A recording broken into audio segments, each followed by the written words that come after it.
Hello friends, thank you for joining in today. We want to continue with our series on work ethic, and we're looking at the characteristics of a good work ethic. And in the last video, which was of course our introductory video, I defined what work ethic is, and I said it is a principle that hard work and determination lead to success. So the end goal of working hard is to see that you succeed.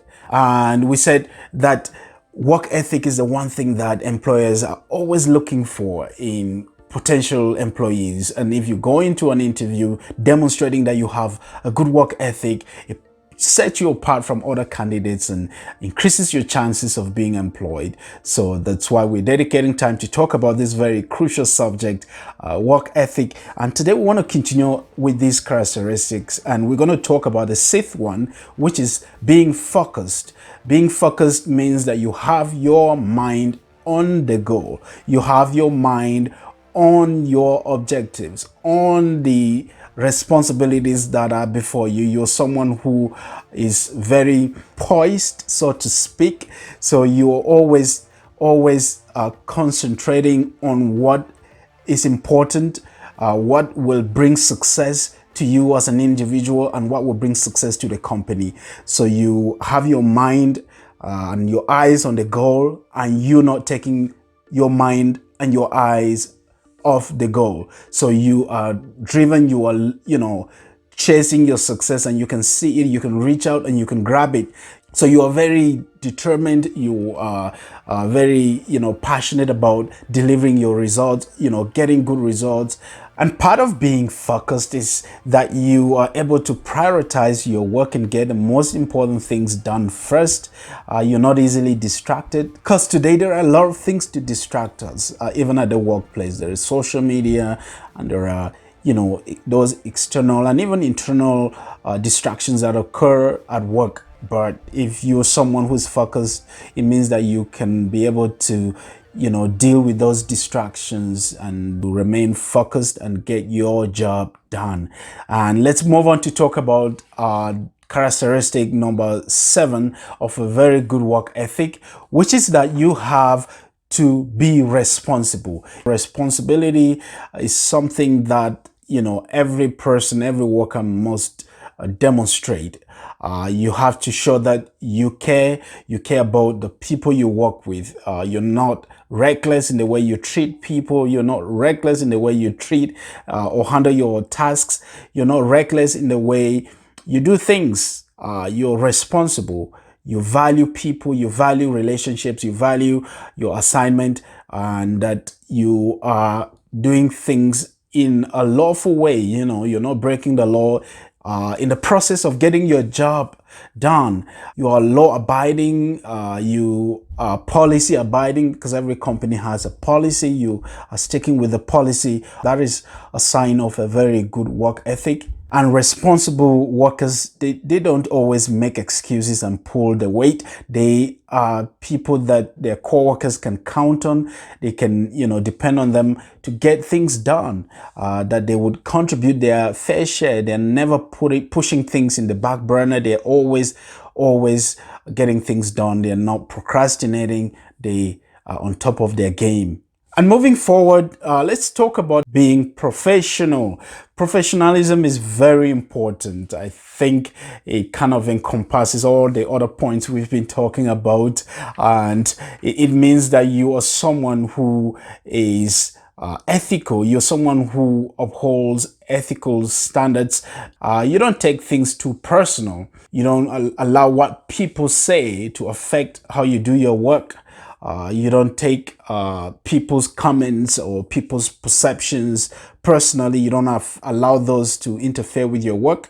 You don't allow your feelings even to interfere with your work. You don't allow circumstances to control how you behave at the workplace. You don't allow your troubles from home to affect how you do your job. You are professional. It doesn't mean that you're a hypocrite, but it just means that you understand what your job is expecting of you, the demands that your job has on you. No matter what, you have to, make sure that you're not lowering the standards because of how you feel or because of how other people feel. You are professional and you do things in a professional manner, and you are also ethical. You're sticking or abiding by the ethics that govern the entire profession, but also by those policies that your organization has put forward. So you are sticking to those. One of the aspects of being professional is that you are someone who normally avoids gossips at the workplace. You see, nothing makes you less professional as cheap gossips in the workplace. I see this destroy a lot of people who would have otherwise grown in their professions and achieved great things. So don't gossip. Don't entertain gossips. Deal with those and let people know that you're not going to be a party in those gossips. And don't cultivate the ground for it. Don't allow them to thrive. Nip them at the bud. Be someone who has zero tolerance for gossips. That is part of being professional in the workplace. And still talking about, professionalism is the way you dress matching your company's standards and expectations. It's very important. Make sure that you abide by the dress code that the company has laid out. So stick with that.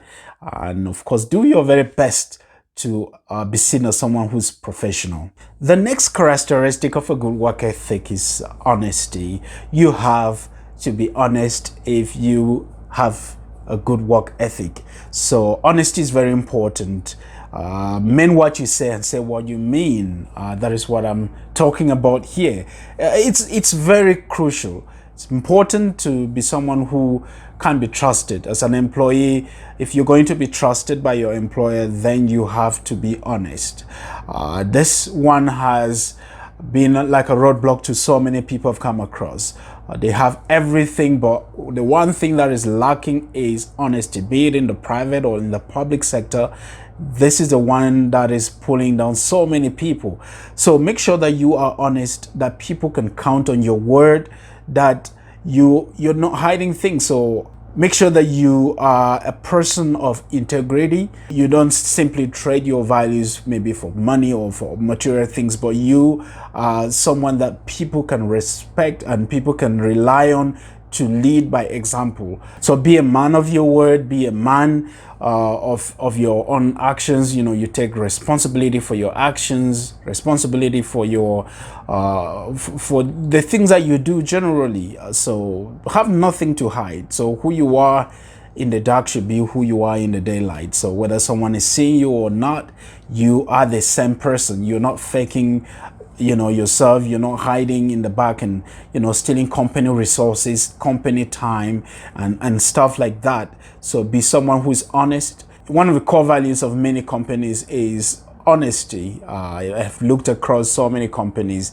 in my career, and in the process of applying for jobs, it's honesty always seemed to stand out. And so make sure that you demonstrate this, and it's not just waiting so that the company can employ you and then you can show how honest you are, but that is something you have to cultivate over a long period of time, so that when you eventually get a job, that can reflect in your job, and that can be something that you can bring to the company, your honesty. And so that is it about honesty. Let's talk about the last characteristic of a good work ethic, which is being a team player.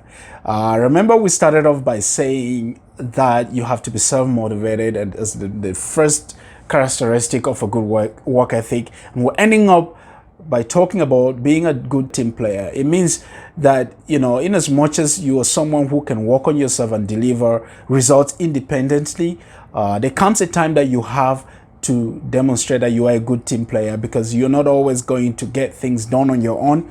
You're sometimes going to have to work with other people to get things done. You're going to have to work in teams sometimes to deliver the results that are expected from you, from your company, from your department. Being a good team player means that you can get your own tasks done, especially when tasks have been designated or have been handed out, shared out to you or to your team. Make sure that you are doing your own fair share. You're getting your own fair share of the workload done. Make sure that you're not the one who is letting the team down. Good team players are those who can relate well with their co-workers. They can be able to associate and have a good connection with their co-workers, and they can get things done in a timely manner so that that flow can be maintained where things are getting done across the board in a timely manner. So there you have it. Those are the characteristics of a good work ethic. If you think about some more characteristics of a good work ethic, or if you have any other thoughts about the subject, please make sure to leave them in the comment section. And if you haven't already done so, make sure to subscribe to our channel and stay tuned to more videos as we continue with this series. And we will be focusing in our next video on how you can improve your work ethic and be on the top of your game as a professional. Thank you for watching our videos, and just make sure that you like and share what you're seeing on the channel. If there are subjects you want us to cover, why not suggest them to us, and we will take your suggestions seriously. And may God bless you.